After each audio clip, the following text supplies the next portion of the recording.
Noel said, asked me what I was doing in October. And I literally, my diary would have been just like nothing in there, like.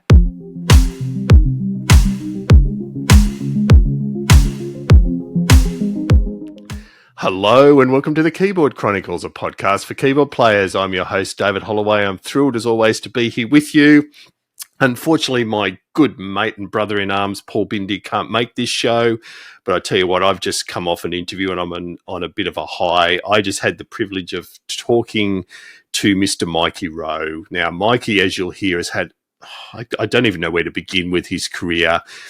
His obvious large current gig is with Noel Gallagher and his High Flying Birds, which is a band I love to bits. And we talk about that. We talk about his extensive period of time with Oasis, with Sheryl Crow, with Stevie Nicks, and we barely get started. There's lots more than that as well.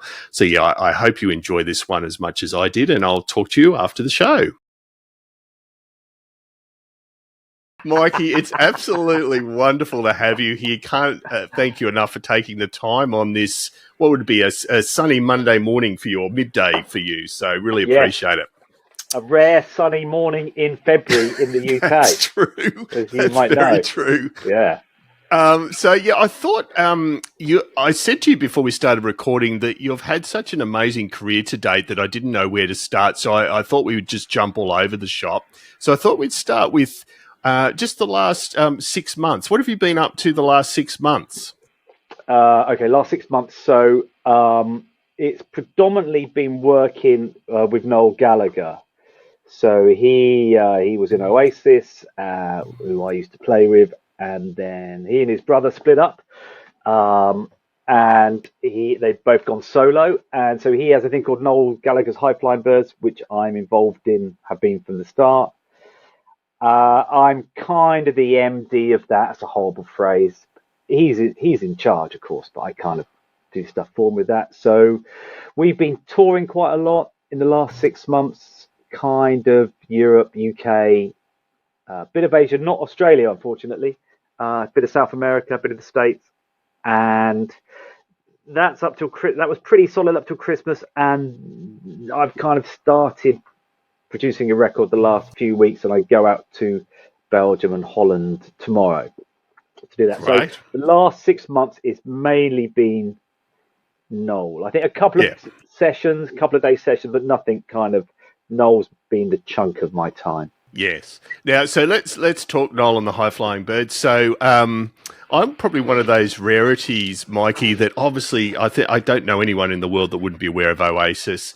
I obviously knew some of the key hits and loved them, but I'm actually one of those rarities that really approached you because of my love of the High Flying Birds and the music you guys do, rather than. So I'm really keen to talk about. Obviously, you play with Oasis, and Noel would have known you. But how did that specific gig for you come about?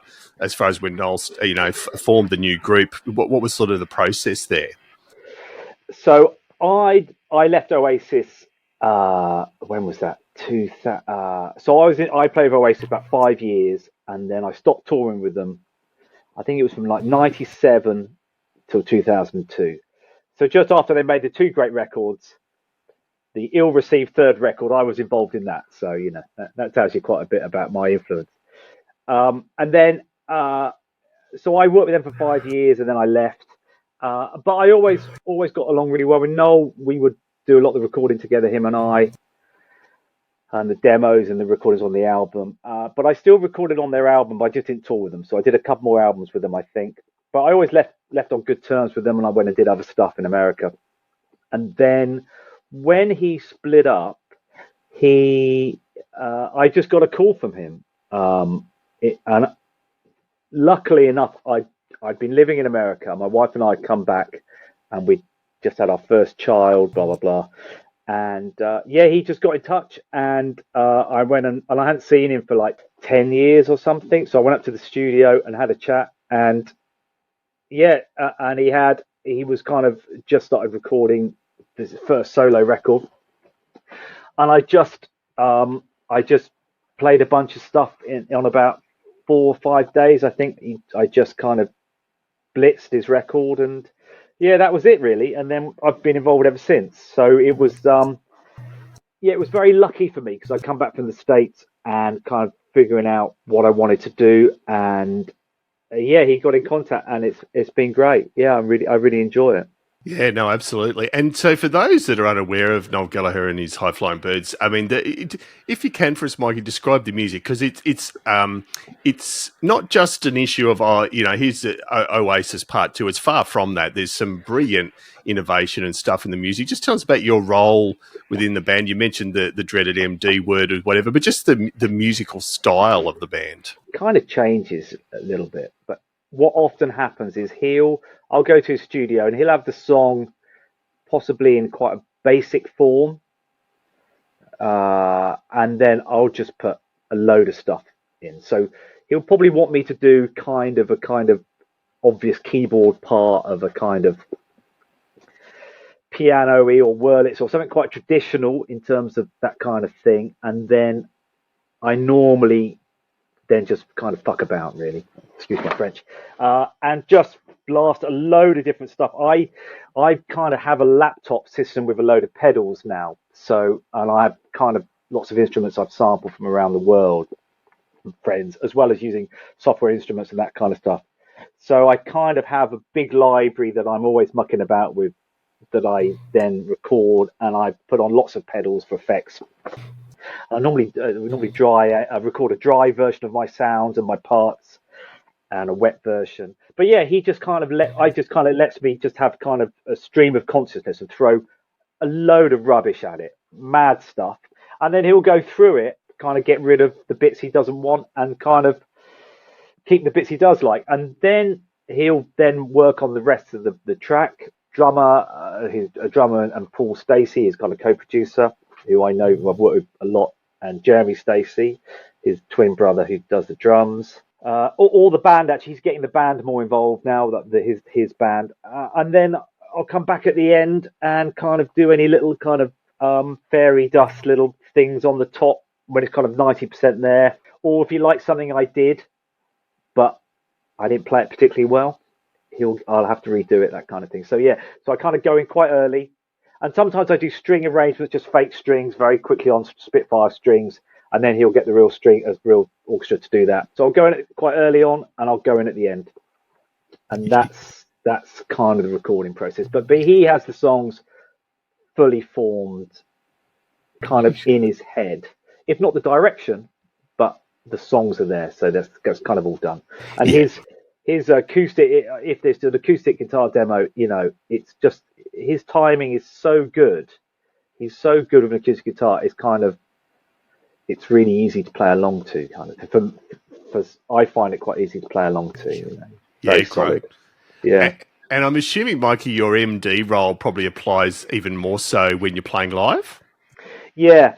So if there's when we go to rehearse, so if he records a new album, for example, some of the band may be involved in the recording, so I'll get all the stems of the album and I kind of dish them out to anyone that wants them, guitars, that kind of thing, backing vocals, and then my tech Paul Stoney and I will kind of work out what we're going to do. We don't really have backing tapes, so it's kind of like he does a lot of triggering and cutting audio up and that kind of stuff. Noel wants to play pretty live, so we can't stick a load of stuff on backing tracks. So we try and work out how can we what are the most important bits to emulate. Okay, I'll do that. My tech Paul will do that. And Jess, one of the backing vocalists, I'll give her stuff to sample. But everyone's really good in the band. So it's kind of like when we turn up for day one, Noel isn't there. It's kind of pretty good run through anyway. It's the same band we've had for a long time. Everyone gets on really well. Yeah, it's really nice. Great monitor guy. So yeah, it's not that involved really. Rehearsal time, and then Noel will come in after a couple of days and go, okay, yes or no, faster, slower, those kind of big decisions. Yeah, we just do what he wants, and he'll say, "Are you playing that? Have we got that on the thing?" And you try and work out. I try and work out what is the most important thing that needs to be present on all the tracks without backing tapes as a kind of what's the word? It's a kind of can be a trade-off. You can't do everything, Yeah. so you just got to one of the most. It's a compromise, I suppose. And then when we're on tour and we're doing radio shows or TV shows, I'll get the mixes and have to kind of approve them. So if we're doing a Glastonbury or something like that, we don't have a huge amount of time. You have maybe an hour after you've done it. So you do this big gig and you run back to the truck and you listen to it, and it's kind of a bit depressing because you've done this gig in front of lots of people. And you go back and you have to listen, and you know you've only got very limited time. And you can't say, oh, at 2 minutes 37, can I have the tambourine down a little bit? It's just kind of like, okay, Noel's vocal up, backing vocals down, drums up, very basic, called wide brush strokes. Not, you can't really get into detail. So that's my thing. And if there's ever a bit of a train wreck for whatever reason, which normally there isn't, but I'll just say just get rid of that. Yeah. So I suppose that's the most involved on tour. And sometimes Noel and I do acoustic things for TV or stuff, but it's just him and I. But so that's kind of my role. And just with the rehearsal process and I suppose the live performance process, like a lot of frontmen and songwriters, I'm assuming Noel's quite directive in what he does and doesn't want, but the fact that you've got a long-standing band to get on is probably a testament to his ability to pick people, but also make them want to keep hanging in there. Yeah, he's certainly not short about having direction. Do you know what I mean? He's not slow in coming forward. No, he kind of knows. He kind of knows what he wants, and it's kind of straightforward because I've worked with him a long time. I know him pretty well, I think, especially musically. Yeah, and also he kind of most of the people in the band. So the guitarist Gem, he played with Oasis. The drummer Chris Sheryl, he played with Oasis. I play with Oasis. Russ, he's known for a little bit. He was in a band called the Zootons. Yeah, it's kind of I suppose it's a level of trust. Obviously you got to do the job, but it's kind of, I think probably for someone like Noel, it's as important, if not more important, that he kind of, you can be in a dressing room and he kind of likes you. If he wants to be quiet, he can be quiet. You can just kind of, you're not too starry. Do you know what I mean? You're not too sycophantic, that kind of thing. Yeah, you just got to get on. But yeah, he's definitely the boss, of course. Yeah, but, absolutely. Yeah, I think probably like most artists, though, it's a combination of being able to do the job and kind of social skills, really. Because there are probably some amazing musicians out there, but just because you do, it works to be in one gig. And if you're a great player, it doesn't necessarily mean it's going to work to being in another gig, Yeah. So quite a personal thing. Yeah, definitely. It's as much about the hang as the skills. But I think so. Yeah. And you've obviously got both those in spades. So, I mean, you've mentioned Oasis a few times. Let's cover that bit off. So, by the time you're, playing Glastonbury in stadiums around the world with Noel as a solo act, you've already got a heap of live touring and recording under your belt with Oasis. So, you obviously came in well prepared. But tell us about those initial experiences. Well, probably let's tell us how you first got the gig with Oasis in that period of time, and then your initial learnings. It's a long time ago. So that was I think about 97. Yeah. I was living in London, doing a load of gigs in London, kind of playing with everyone I could, as you do when you're young, right? And I was doing I used to play a lot of Hammond in those days, and I putting the Hammond through pedals, guitar pedals, and that kind of stuff. Not many people were doing it then, creating a bit of a racket, to be quite honest. And I did a gig in a club called the Wag Club. I think it was in London, this kind of funk covers thing. And I think he was there in the audience because I got a message back saying, "Oh, Noel Gallagher, really like what you're doing," that kind of stuff. And then a couple of days after that, the guy that was helping us out doing those gigs, and in a like a tour manager, he knew a tech from Oasis, and they were having a drink, and they said something like, "Oh, yeah, Noel's seen this keyboard guy," and my guy who was teching for us, guy called Steve, he said, "Oh yeah, I know him." So I got a phone call saying, would I be interested in having an audition? They were doing an MTV Unplugged, and at that point, Oasis were kind of that was after the second record, I think it was. They were massive, especially in the UK, and I like their songs, but I wasn't necessarily a fan. I I grew up with the Beatles and Slade, so I kind of similar age, so I kind of knew where they were coming from. But I wasn't a massive fan. I'm not really into clothes and that, as you can probably tell, and that kind of stuff. But so I went for an audition and kind of got the gig straight away. So I did that MTV Unplugged, and that was a massive deal for me because I remember thinking, okay, well, if it all goes wrong, I can show my kids, hey, look what your dad did, Yeah. And they were massive then, and the MTV and Liam didn't do it, and it was quite infamous for reasons. And I went after the gig. I went back to their dressing room because I was in the dressing room with the string players. That was the first really big gig I'd done, and I kind of knocked on the door, and they were in there, and I said, "Just want to say thank you so much. Do you know what I mean? That was great. Yeah, wicked." And then Noel said, "Oh, asked me what I was doing in October." And I literally, my diary would have been just like nothing in there, like, doing the gardening at my mum's house or something, mum and dad's house. And he said, we're going to Abbey Road to record an album. Do you want to come down? And I was like, it's like, I think that'd be all right. Yes. I reckon I can probably put it, fill the time. And and then went, and that was it really. So, kind of just very fortuitous again. Very fortunate, lucky enough to get the gig. And I suppose, did okay. Did okay. You certainly did. Yeah. And so, I mean, from that previous playing experience, when you've played those, I mean, the MTV Unplugged is a huge gig, but still in a small venue, albeit going to a lot of people. So when you played your first arenas or stadiums or things, what was your initial impressions of doing that and what you needed to adjust to as a player? The first gig I did with them was in America supporting U2. And it was so kind of unorganized that I wasn't playing on all the songs then, and I had to get on stage, and I couldn't get up at the side, so I had to get up the front of the stage. I looked like I was invading the stage. It was dreadful. I don't remember being nervous, and I'm not saying that because I'm above nerves or anything. Noel really likes to rehearse really well, and kind of, especially with Oasis, you kind of know those songs so well that by the time you do a gig, you're so comfortable knowing those songs inside out. Noel's fortunate in a way that he can afford to rehearse for a long time. So by the time we do our first gig, most things should be ironed out, right? And I think it was the same then. And I think it was 80,000, I can't remember. But in a way, it's kind of a little bit more nerve-wracking. If you think about the numbers, you go, oh my God, that's amazing, that's massive. But kind of, I'm just kind of really thinking about the music more than the setting, really. So in a way, I think a smaller gig for me is much more nerve-wracking when the audience are just there. Yeah. Right.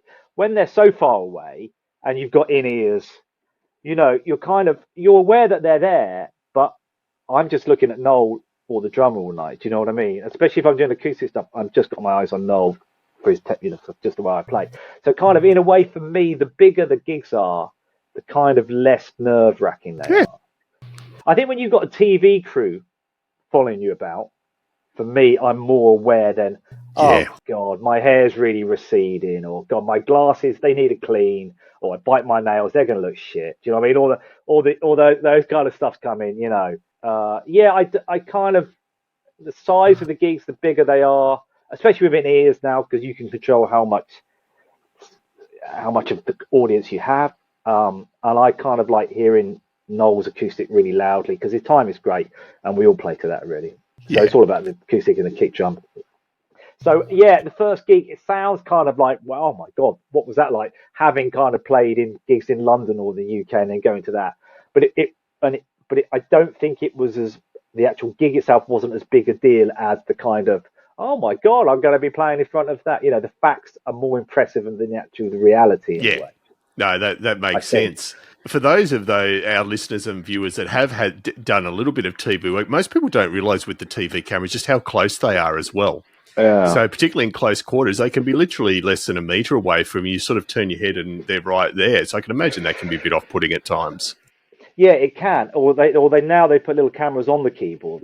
Yeah. And kind of you just want to try and forget that they're there and just have a normal gig. And sometimes it's easier than others.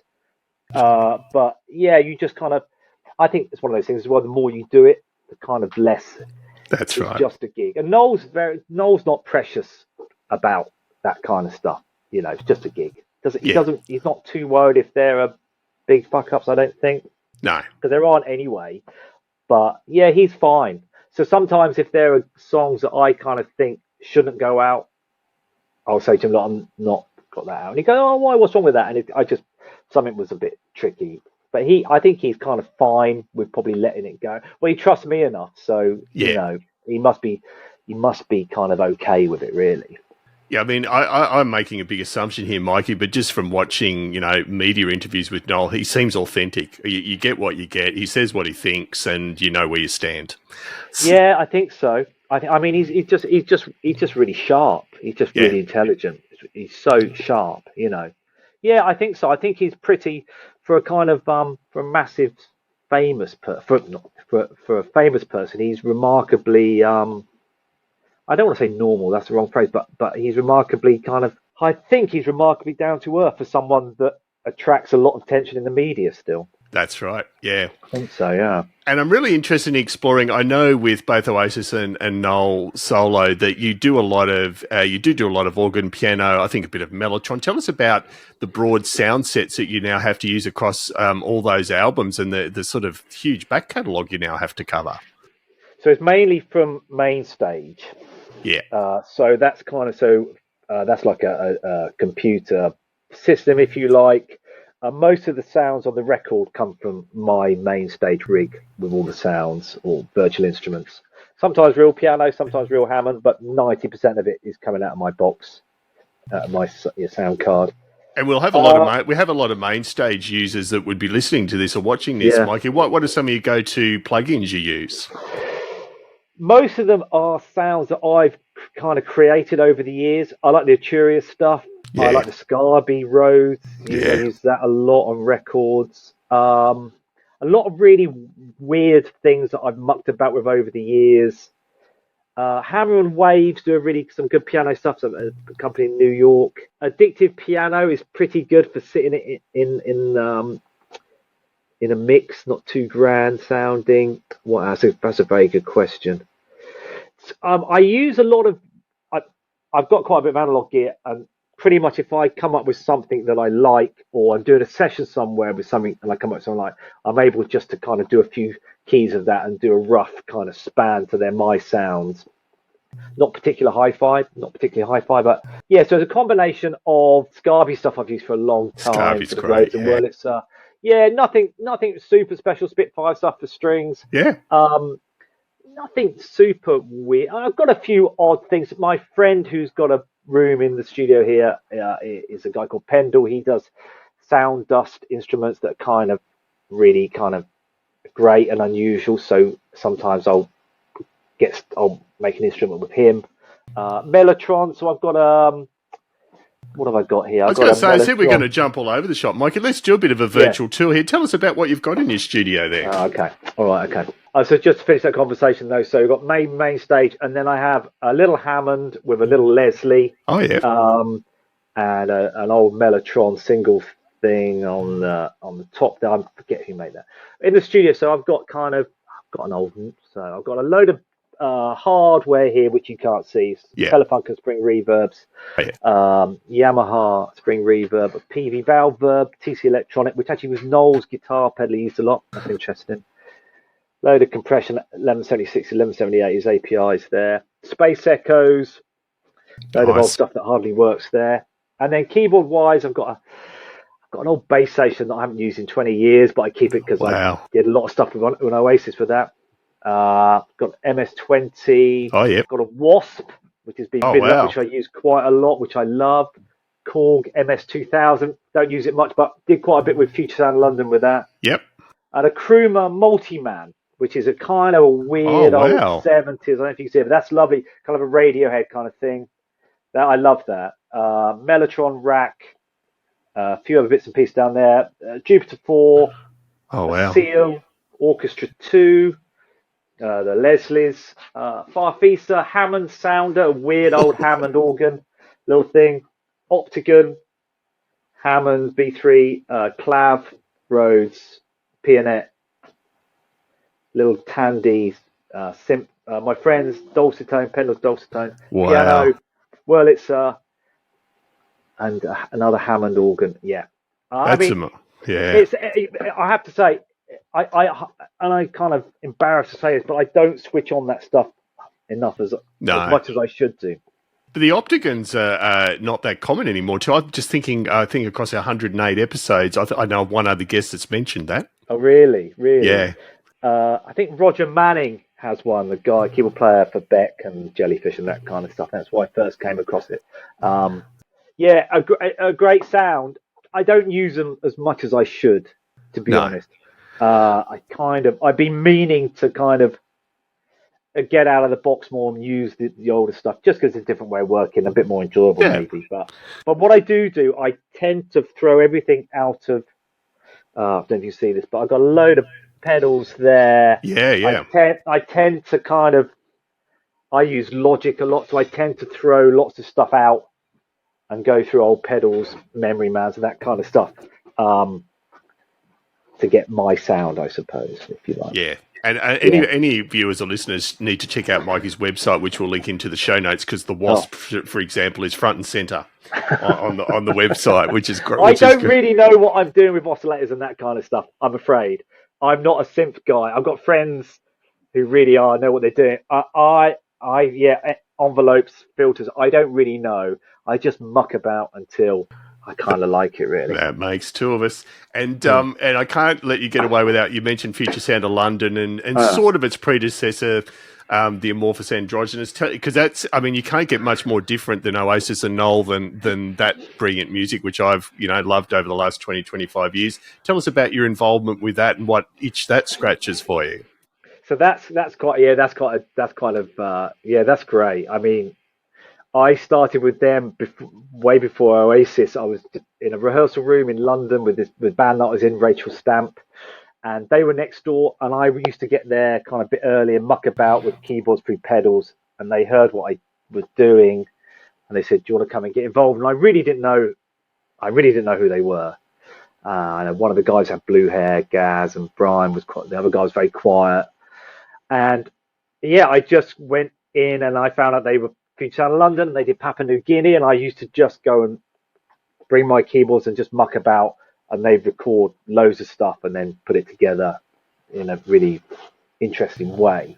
And that was the first time I came across that kind of non-traditional kind of, okay, let's all play in a room kind of scenario. So that would have been kind of 95, something like that. So I think they probably had Papua New Guinea and Life Forms and that kind of stuff. I made a few records with them. And yeah, they're just really interesting. Kind of, neither of them are really kind of traditional musicians. And that's the first time I worked with musicians then that the Akai sampler was their instrument and their taste and kind of, they're great. Wonderful memories of working with them. In fact, also they ended up as calling the Amorphous Androgynous. They also ended up working with Noel as well. Nothing to do with me, but through their own avenues. And when Noel went solo, first album he did, he made a record that he produced that became the one that everyone knew, and he made a record with them that I also was heavily involved with. So I'd be playing on one song with Noel on his version, and then I'd go to another studio and do the same song with them. Do you know what I mean? It was kind of that's funny. Kind of interesting. And in the end, Noel chose to go with his kind of version of that record. So yeah. And so what did you think you brought to them, Mikey? So what was different about your playing or your approach that got them interested? Because as you said, it's a very eclectic sort of bunch of music. I think probably that I could just sit down with a click and do a chord progression on a nice sounding instrument, simple, on a Rhodes or something like that they couldn't do, but they kind of wanted to use. They were going from kind of dance music, kind of formulaic 4 on the floor, to being a bit more hippie-ish and a kind of bit more. I'm doing them a major disservice here, but kind of 60s, I suppose, late 60s, early 70s thing, where there would be kind of real piano playing or organ or slightly wonky stuff, but played in a kind of traditional kind of way. So I suppose I was kind of right in the middle there, they were bringing the weirdness, and they had the view of it, and I was just bringing. Oh, okay. You want a chord progression like Penny Lane? Okay, well let's do something like this. Do you know what I mean? So they would just kind of let me fly, and then maybe make suggestions. Oh, I want something Floydy. So they come to the studio, not the studio, another one, and I'd do a bunch of hammer, and they just record it, and they weren't precious at all.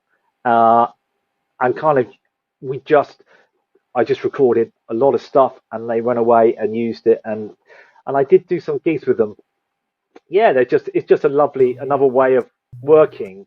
But I suppose there's a similarity is that because I work pretty quick, I'll just go and fire a load of stuff at people, and then they poor sods have to go through it and get rid of 90% of the crap. It's quite interesting for me then, because then I hear it, I hear it when I go back, or even hear it on the radio if I haven't been in touch or whatever, and I go, oh my god, you kept that bit that I thought was absolutely rubbish. There's a bit that they like. You just don't know what people are when you're not producing it and you're just going to do a session. You can't have no control what happens when you leave the studio, right? And it kind of and it's kind of interesting, kind of like, oh my god, I didn't think they'd use that bit. You just never know. Yeah, I think you raised a fascinating point about the working quickly, because it's such a skill, and I hope you don't mind the comparison, a little bit like Mike Garson with Bowie, because Mike Garson could throw out improvisations, by the dozen, and then some would stick and some wouldn't. I think it's an amazing skill. Yeah, and when you say, I hope you don't mind with my comparison, Mike Garson, my God, I think he'll mind. I have met him once. Yeah, any man that can do Aladdin Sane, it's like, oh my God, that's... Yes, he's was amazing. One of my I'd hear. I think that's just wonderful what he does there. Just beautiful. Yeah, we spent very original. Yeah, we spent an amazing 2 hours with Mike, and he's on previous episodes. Just an absolute gem. So to go from sort of Future Sound of London, Amorphous, Androgynous, and then Noel and Oasis is alternative and electronic. It doesn't get much more mainstream than Stevie Nicks. How did that come about? So I was with Oasis for a few years, and then when I was with Oasis, I met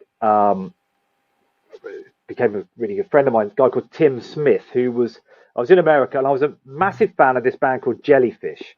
Oh yeah, right. It was a kind of like power pop American band, kind of and the bass player, a wonderful musician, Tim Smith, lived in Atlanta, and I met him when I was there. Somehow, I don't know how we got in touch, but I said, I'd love to meet up. I was just such an uber fan. I just wanted to meet. And I play bass a little bit, and I just love his bass playing, his musicality. It's beautiful. And Jellyfish as well. Roger Manning, the keyboard player, everything. I loved it at the time.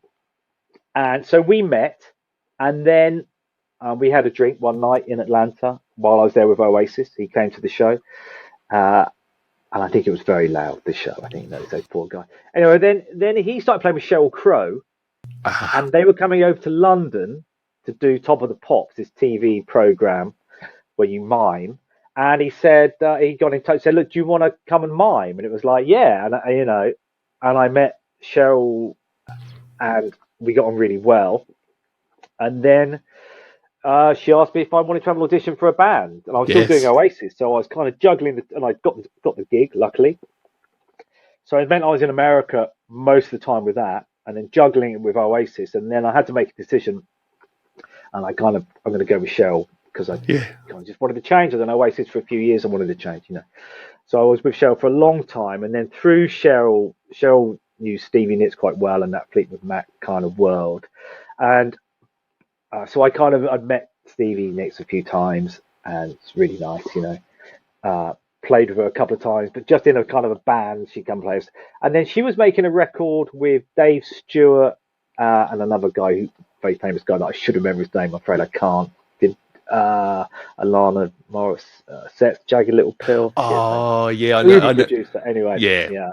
Not Butch Vig. No, not Butch Vig. No, Glenn. Anyway, sorry, yeah. Glenn's someone, yes. Anyway, so they were making a record, and Dave very kindly said, "Would you like to come down?" And I think there were 3 keyboard players when I got there. It was ridiculous. And I turned up with my laptop and a few pedals. And there's these great keyboard players who amazed this day. So I ended up making the record. It was very nice, and she was lovely. And and that was all live, and kind of I did a bunch of stuff with a lot of American artists in that realm, and I ended up living in America because I was there all the time. Um, yeah, and I think what is really nice about making a record with someone like Stevie Nicks is it's kind of old school. Well, it was. I mean, this was a long time ago, but you kind of, and the budget's there, so you can go to a lovely studio and you can just set up and you track it live, and you're there with a great drummer. I think Mick Fleetwood was playing the drums, Mike Campbell on guitar. Great, wonderful musicians, and you're in the same room, and you don't want to be the one that fucks up. So you kind of raise your game a little bit. Do you know what I mean? So different than Yeah. most of the recording sessions you do now, where you go, you go in and you do your bit and you leave. You're there for a couple of weeks, and you go out for dinner, and it's really nice, and you're just trying to make the best record you can. And that's just so much fun I've been fortunate enough to be in lovely rooms with great musicians. There's a lovely feeling that when you kind of, when you've got the take, and you just kind of hone your take in, and everyone's doing that. So by take, whatever it is, I think we've got this, and everyone knows it. And you go back into the control room and then you listen to it and you go, oh, brilliant, great feeling. Even if it's kind of not a song that you really love, that kind of goes out the window because you're just trying to do what you think is the right thing for that song, and maybe put your personality in it a little bit, or not play, or whatever that is. And that's a lovely feeling. And that just doesn't happen very much because of budgets and that kind of stuff. Maybe in my world it doesn't anymore, unfortunately. But it's just a lovely feeling to play live, because that's kind of what you loved doing when you were younger, being in a band, right? Probably, I doubt if many. I suppose I would be called a session musician, I suppose, although I can't read music, so I'm a bit of a fraud. I suppose most session musicians want to be in a band, right? They want to play in a band, and kind of, I was in bands, but I kind of went a different route because they didn't kind of work out, So there's a lovely feeling, that feeling when you've got that take, and everyone's that's exactly right. Shut up, shut the fuck up, don't breathe, don't ruin the take. Let that last note sustain for as long as you can, and and then it dies and you got it. That's a great feeling. So it sounds like, Mikey, that Sheryl Crow was the bridge to Stevie there. So I can't let that go by, because Sheryl Crow's an iconic artist and amazing songwriter. So anything new and different for you in taking on that gig and the albums that you're involved with? Well, I think going from playing with Oasis to Sheryl was kind of such a different thing. One's really kind of British, and one is kind of quite American, right? So I remember I managed to blag the gig, and I kind of remember first day, or this is how I remember it. And then first day of rehearsals with Sheryl in Los Angeles. I remember kind of going into the rehearsal room. I think I just got off a flight as well, and kind of, I can't read music, right? So I'm just kind of making it up, really. And I'm surrounded by these unbelievable players. Do you know what I mean? Like, seriously great American players. And American players are kind of they really know they've really schooled, And I think something happened. I said hello to everyone, and I knew this guy, Tim Smith, because that's how I got the gig, and kind of met everyone. Hi, and everyone had their charts and notes, and I was thinking, oh shit, oh my God, are they going to put dots in front of me? Because if they are, I'm going to be, I just can't do it, And I remember kind of something came up in conversation before we all played, and I think I said I don't read music or something like that. And this is what I remember, whether this is true or not, but I remember kind of there's this audible silence in the room of like, oh, But I just done I just really worked hard on nailing those songs. I think coming from Oasis, where I could kind of, because I played on the records, I could kind of do what I did, and keyboards aren't a massive part of that band. Do you know what I mean? They weren't anyway.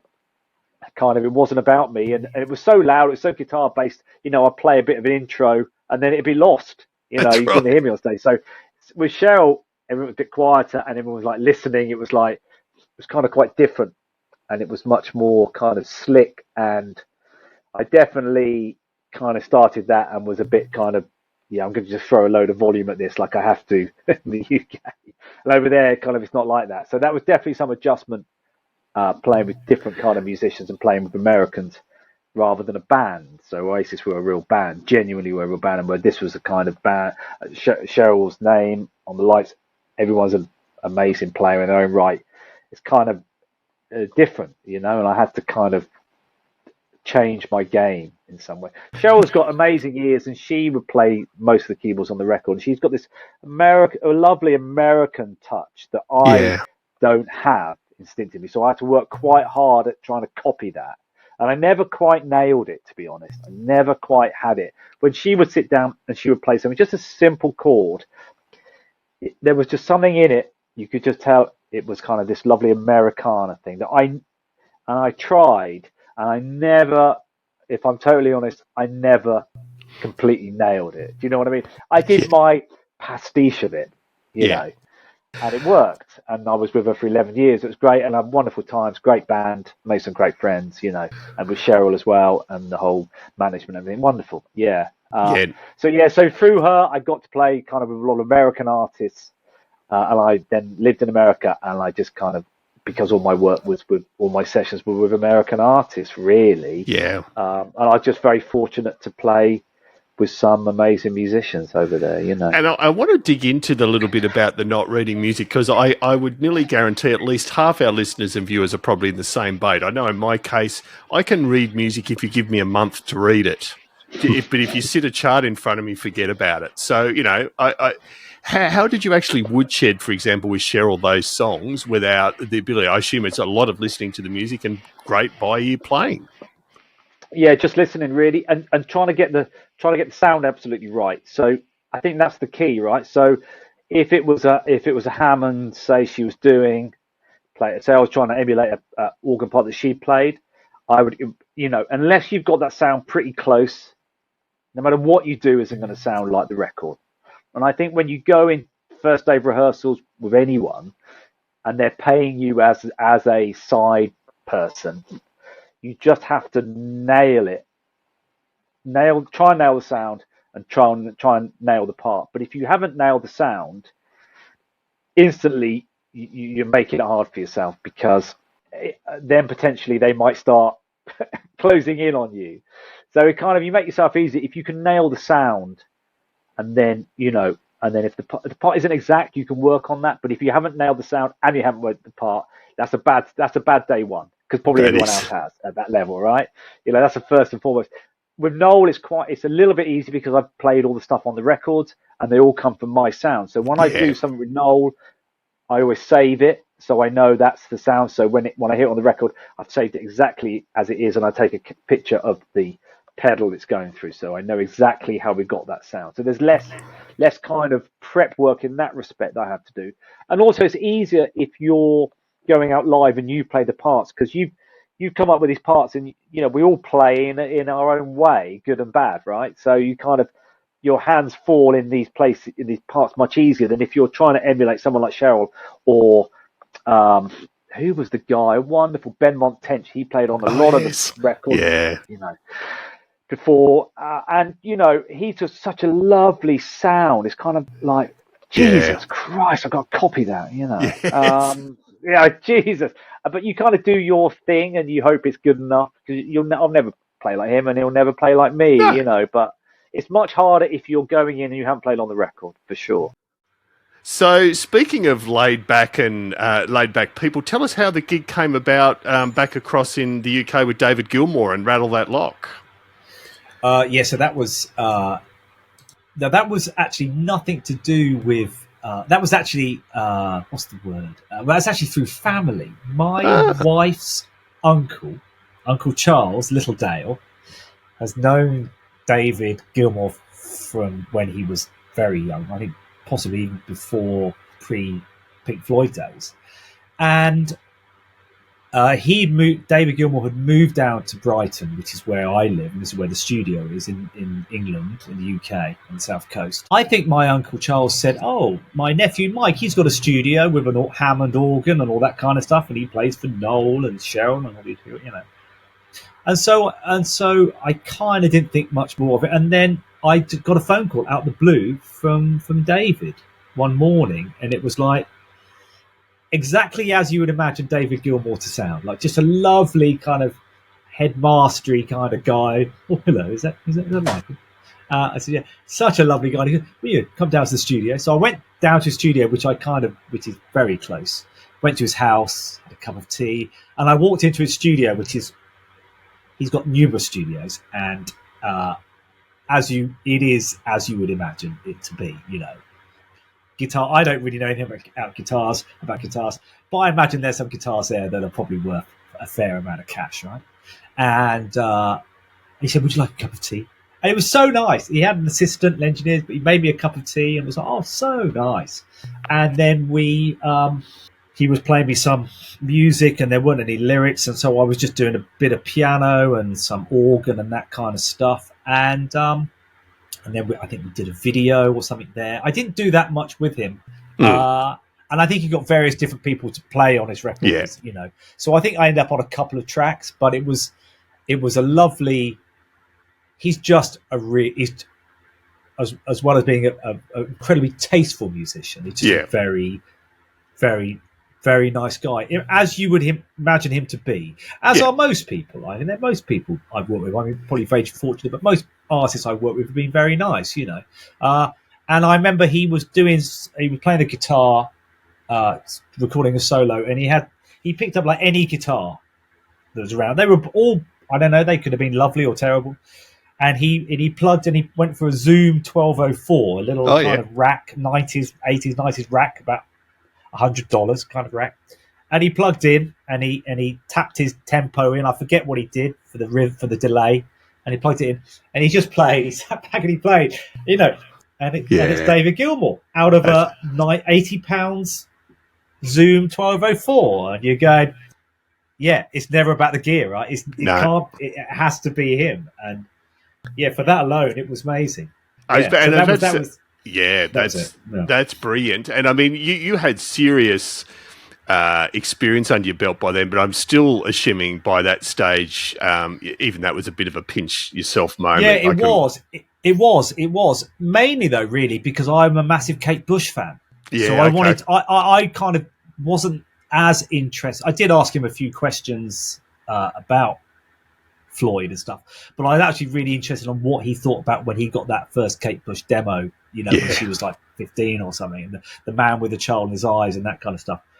And I think that probably helped it because everyone's kind of wants to know a few questions about Pink Floyd, but because I was more interested in Kate Bush, it was kind of disarming a little bit. Yeah. And actually, I have to say, sometimes you go into sessions and you've kind of represented yourself that well.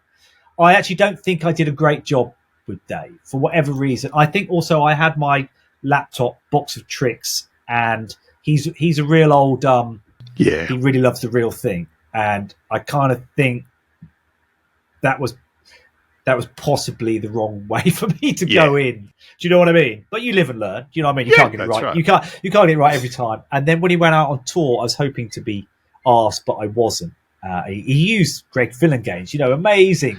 Oh, never heard of him. Yeah, no, never heard of him. Do you know what I mean? I've never met him, but he knows everyone. Everyone will do it, and he can afford anyone. So of course, that's he would right. Do something like that. But but it is funny how you sometimes kind of, even if you've been doing it a lot, and even if you're in those situations, you have been in situations a lot of times.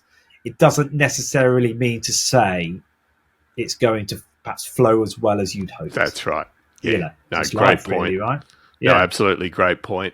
And we're going to move on to some more of our traditional questions, but one last one. We've barely scratched the surface of your discography, and again, we'll be linking to Mikey's website. But is there an artist that I haven't talked to you about, and there are a number of them, that there's a particular highlight for you or something you particularly loved about working with them that we haven't talked about? Did a little thing with Prince once. That was quite amazing. Okay, that's always good. Yeah. That was amazing. Just the fact that he turned up with his crazy guitar, and beforehand I was talking to him about Hammond and Leslie's, and kind of he was just really into music. And when he played, he just had this kind of old Boss pedals, like that we all had when we were men of a certain age would remember Boss pedals. Yes. And it was just Boss pedals. And kind of he'd be fucking about and he'd do something and it'd be amazing, and then he'd cock up, and he was just kind of like we all are, or all were. Do you know what I mean? But still, he's still like a bit like a kid in that, you know.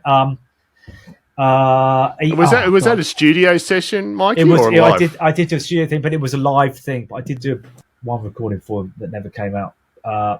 I've been very fortunate. I just love working with great drummers as well. You know, just almost not too worried about who the artist is. I just being able to play with great musicians in a room is great, especially great drummers. You know, I've been very fortunate. Jeremy Stacey, Sean Pelton, Chris Sharrock, just some great musicians. And that's lovely, you know, because you live and die by the drummer. That's right, you know, so, absolutely. I'm sure when we end this, I'll think of lots of people. Keith Richards, wonderful. Wow. Made a couple of records with Mick Jagger, equally as wonderful. Oh, of course. Just really, Stevie Nicks. Great. Yeah, I've just been very, very fortunate, really. Yeah. Yeah, no, it's brilliant. And I wanted to, like, when things are flowing, you've mentioned about the love of playing in a room and how when things are flowing well, they're flowing great. When hasn't it flowed great? Have you got a train wreck that immediately comes to mind? There's a train wreck live that I remember. I was in a band just before I started working with Oasis. I was in a band called Rachel Stamp in London, England, and we were signed. They were signed, and I joined them. And we had this big gig in London, supporting Korn. I don't remember them kind of like and like, you know, I'm this keyboard player with kind of ginger hair and glasses. Do you know what I mean? I'm not exactly kind of super in that world. And I remember we were supporting, and we were kind of this glam metal band. And I remember we weren't going down very well, let's say that. And they were throwing bottles of stuff. I won't tell you what was in the bottles, but you can probably guess. It was a long time ago. I imagine glass as well. And we were getting bottled. And to the band's credit, the lead singer David was kind of, no, we're going to stay. We're going to do this. We're going to do this.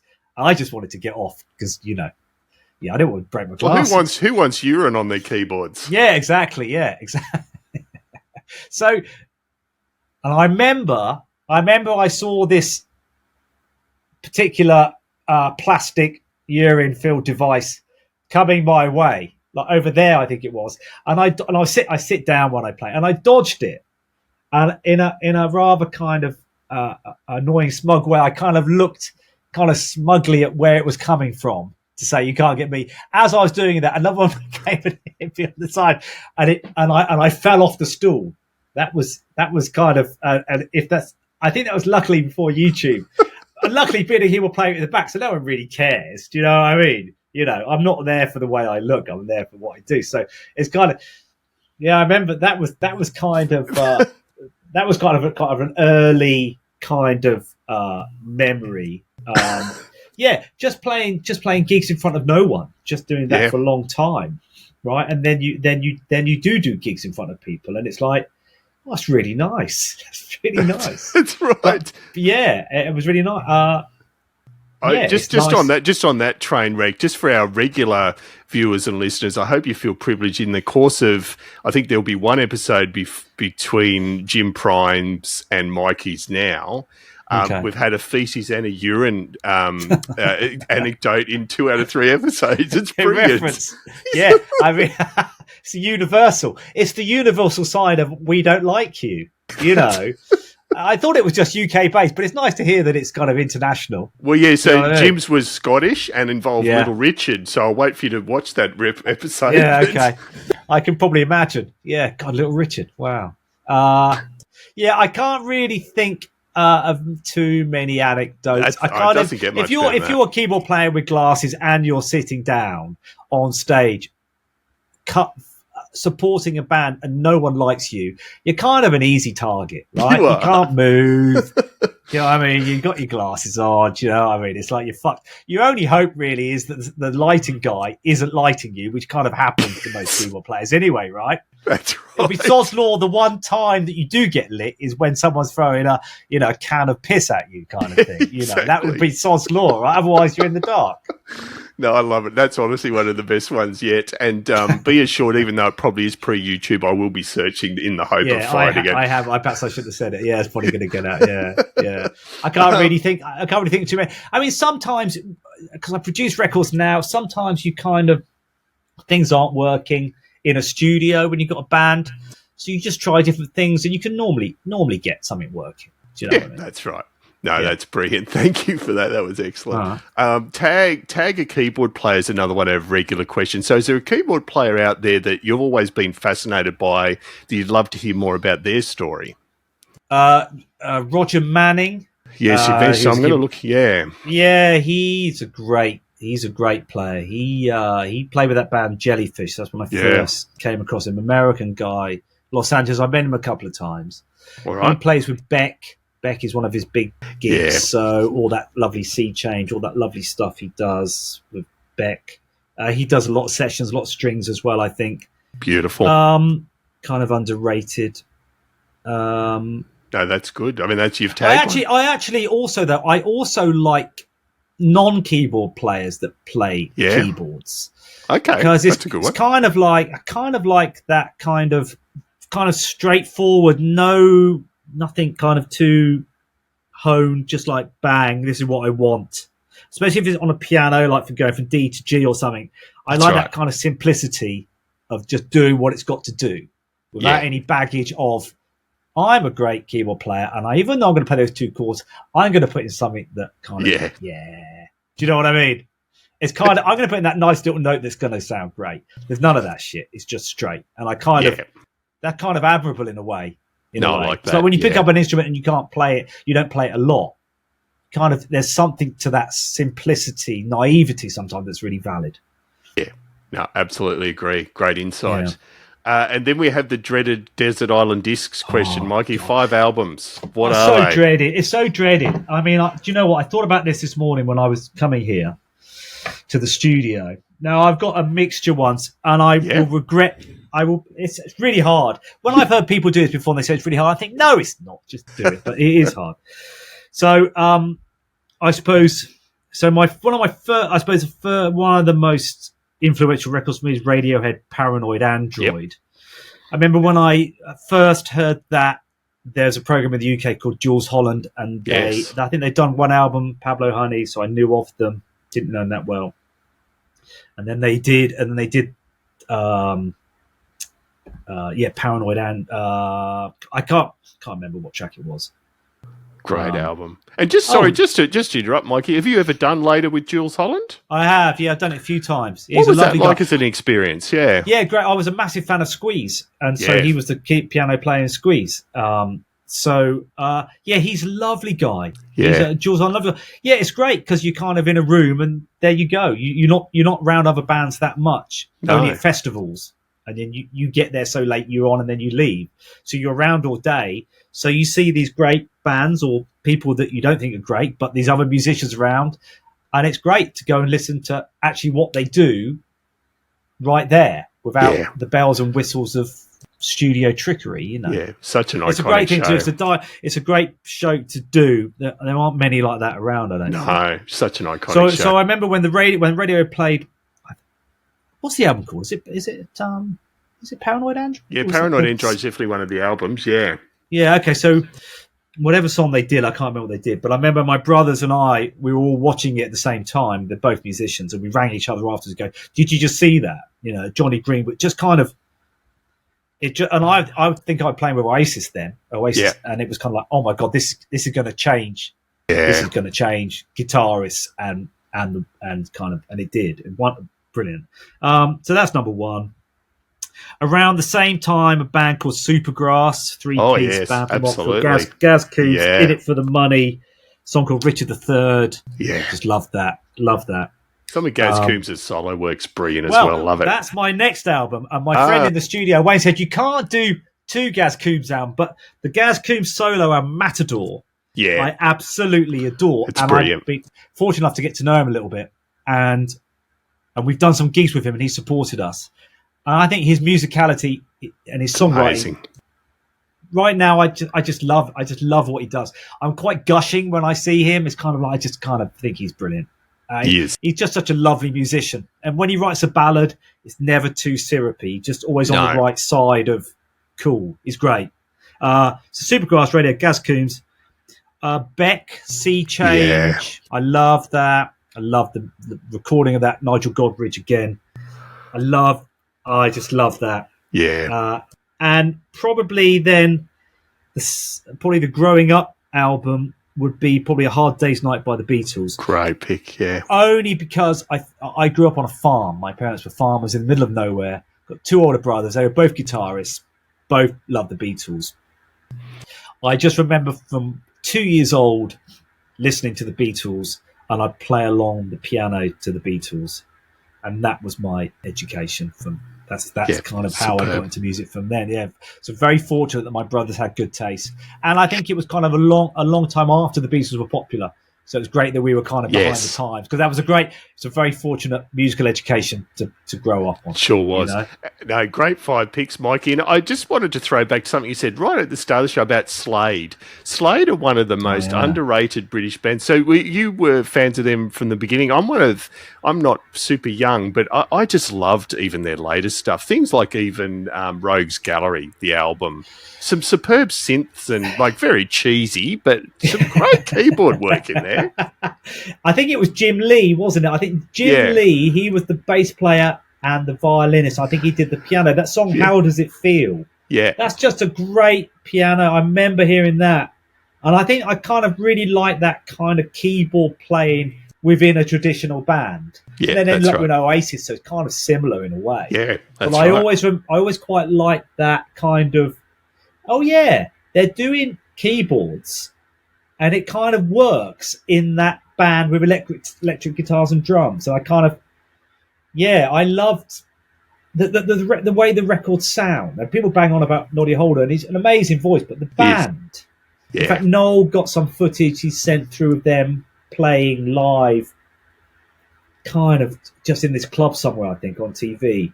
Astonishing band. Yeah, absolutely. Sorry, that was just a sideline slave reference. No, there was a time where we would see Dave Hill, the guitarist, at the airport a couple of times with Noel. It's quite funny to see Dave Hill from Slade at the airport. You know, that's funny. Yeah, great. Yeah, great band. Great. Yeah, band. Absolutely. And then we have to sum it all up, our quickfire 10, Mikey. So 10 quickfire questions. Okay, go ahead. And here we go. By the way, sorry, before you do that, David, please. Slade were really big in Australia, weren't they? They were, particularly with things like Mama We're All Crazy Now. There were all those earlier ones, but they had a huge hit here with Run Away from the amazing I know that Syndrome. Song. I know that song. Yeah, the amazing Kamikaze Syndrome album. So yes, they had good success down here. Yeah. As did The Sweet, which are obviously the same era. Yeah, and as did ABBA as well. Oh, ABBA were huge here. Yeah, I was going to put an ABBA record on my list actually, but I didn't do it in the end. But anyway. So sorry to interject. Not at all. I'll talk Slade to the cows come home. So quickfire 10, first album you ever heard? The first single I ever heard was, I'll think of the album in a minute. First single I bought was a song called Airport by the Motors. I love that. Oh, yeah. Motors. Great middle eight. Great. Actually, that was very fortunate. It could have been a lot of rubbish. First album I ever heard probably was something like Roger Whittaker. I don't know if you're aware of him. Yep. Kind of doing songs in my mum and dad's Triumph Dolomite on an 8-track cartridge. Roger Whittaker. Maybe the Beatles, but if I'm honest, if I'm truthful, probably not as cool as the Beatles. Possibly Roger Whittaker. No, definitely no Roger. Okay. And then let's use Noel as your current gigs as the example. What's your most important pre-gig ritual before a High Flying Birds gig? Large glass of wine, I suppose, is number one. Pre-gig ritual. Double check your pack, your ears and your pack. Double check that. Make sure that's good. I don't really have... I'll just make sure... Can we get everyone out of the dressing room at least half an hour before we go on? It's just quiet. Yeah. There's just some music on there. no big deal. You make sure you've gone to the toilet, stuff like that, especially when you reach a certain age. That's right. big, actually. Even if you don't feel you need to go to the loo, do it anyway. Yes, just go just in case. That is terrible when that happens halfway. Never through trust the prostate. Never trust the prostate. And you're getting 3/4 way through. You've had a few glasses of wine. You're thinking, "Oh, hang on," and you look at the set list. We've got 10 more songs. Okay, oh shit. Okay, we're fine. You don't really want to be thinking that, especially if you're doing a song acoustically with Noel. You don't really want to hurry it up too much. So, so go to the toilet. And you've never considered sort of throwing a bottle back at the audience with certain fluids? Not yet. Not yet. Hopefully, Noel will keep touring for a while. So you never know. In 5 years, maybe we'll do this interview again. That's right. Yeah. Excellent. If you hadn't been a musician, what do you think your career choice would have been? It's really hard because I wanted to be a musician from the age of 2 or 3. And we sort of didn't cover your musical upbringing, but so I'd assumed that you'd started early. But but the chances of being a musician growing up on a farm, how do you get from growing up on a farm to being on top of the pops, which is my only reference, really? Yeah, kind of.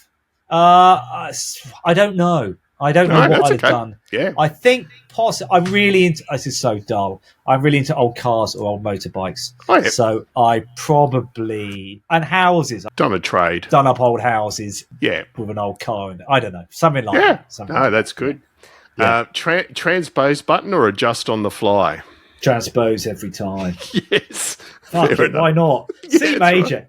Everything. So I grew up C major. If I could play everything in C major, I'll do that, and I still do. And I used to be embarrassed by it. You're not really a real musician, do that. And it's like, sod it. Whatever makes my job easy.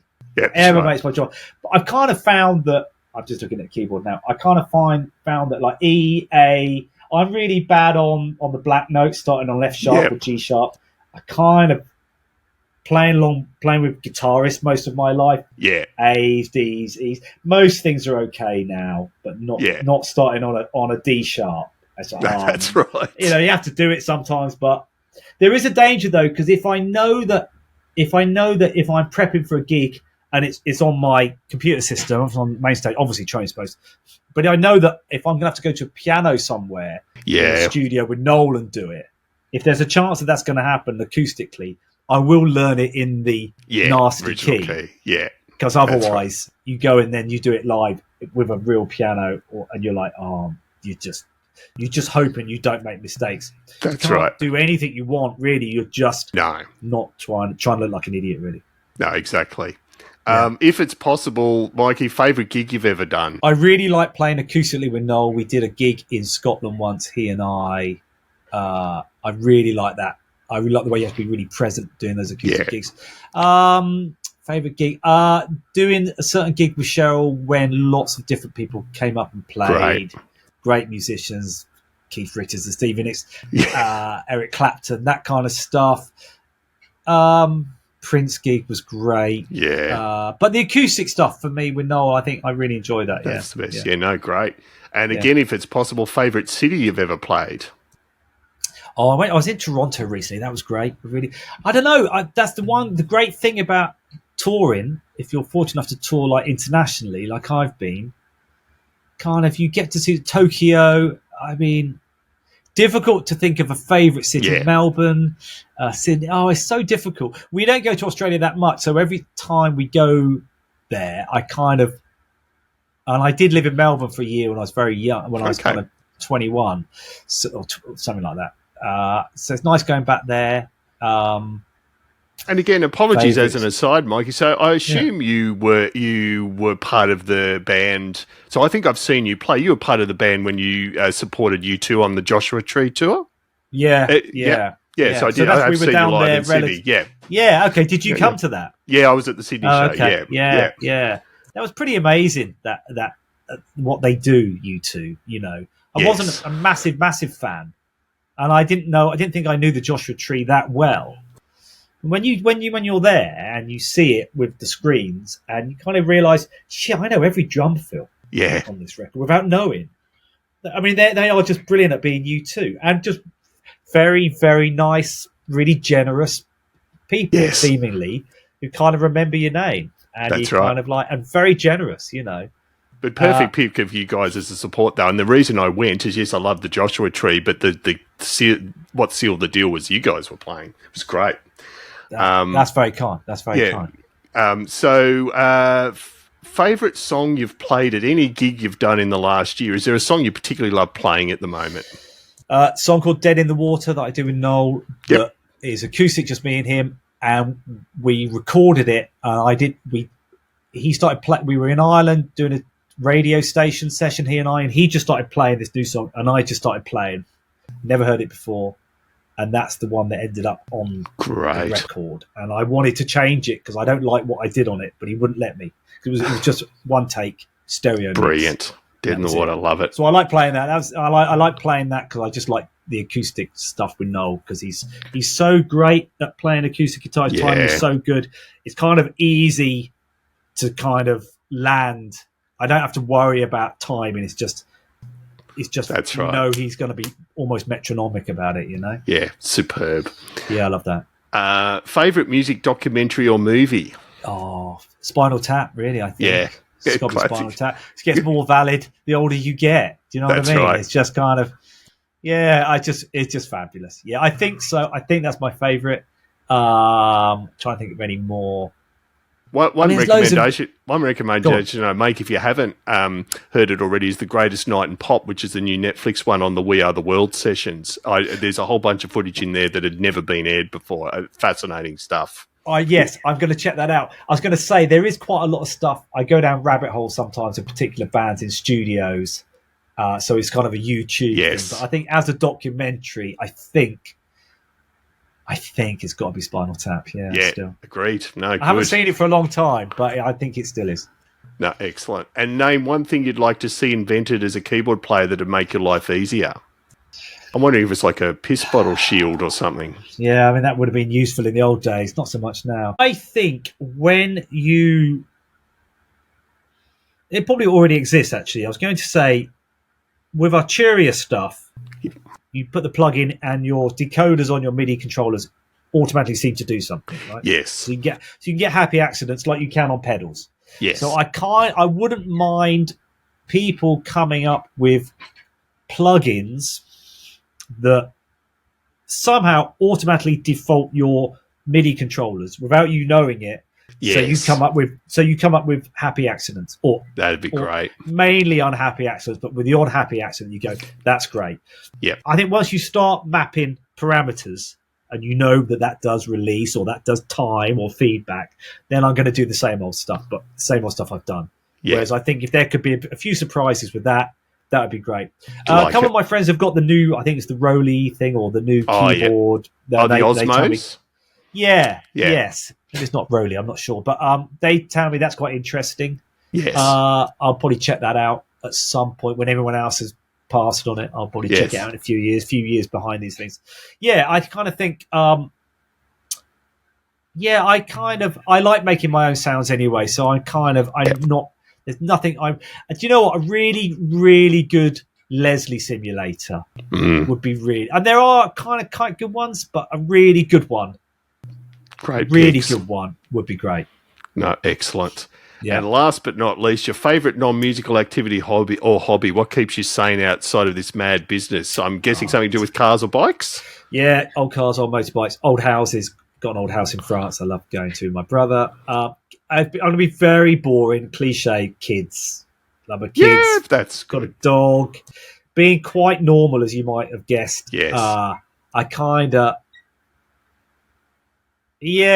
of like the complete difference of going on tour, going to a studio that's kind of, I'm fortunate enough to go on tour and kind of, you stay at lovely hotels. You know, if you sleep in, someone's going to wake you up. That's right. You're carted to the gig. Anything you want, you can have to some degree, really, right? It's easy. It's like you're 21 again. Yeah. Then you come home and you've got to get up at 6 o'clock. Or That's 7 right. o'clock and do the kids. I kind of quite like that complete differential in life, one extreme to another. I think I'm very fortunate to have those extremes.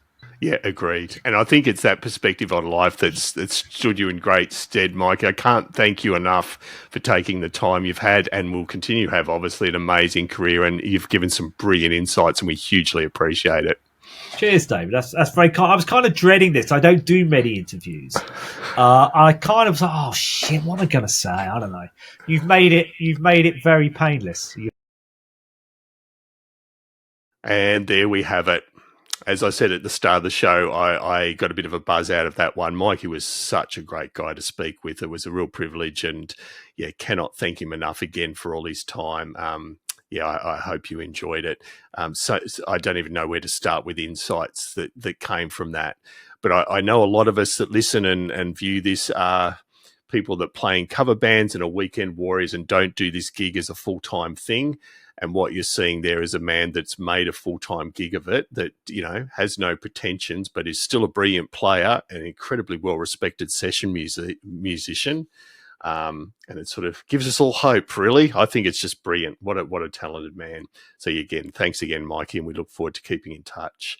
Most importantly, want to thank you again for your time, and also to do a shout out to our gold and silver supporters. So to the musicplayer.com forums, musicplayer.com, obviously. Definitely, if you like talking keyboards with a bunch of like-minded people, that's the place to go. Tammy Catcher from Tammy's Musical Stew, thank you as always, Tammy. We really do value your support. And also to Mike at midnightmastering.com. If you need your own creations mixed and mastered, Mike is the guy to go to. And last, but definitely not least, is Mr. Brother Paul Brown. Oh, there you go, Paul. I'll call you Mr. Brother Paul Brown, who is the brilliant keyboard player with the Waterboys, but also has the Brothers Brown brilliant album at the moment that is getting a lot of good reviews, and rightfully so. I've listened to it a handful of times, and yeah, it's on high rotation. So again, thank you for your time. We'll be back very, very soon. And until then, keep on playing.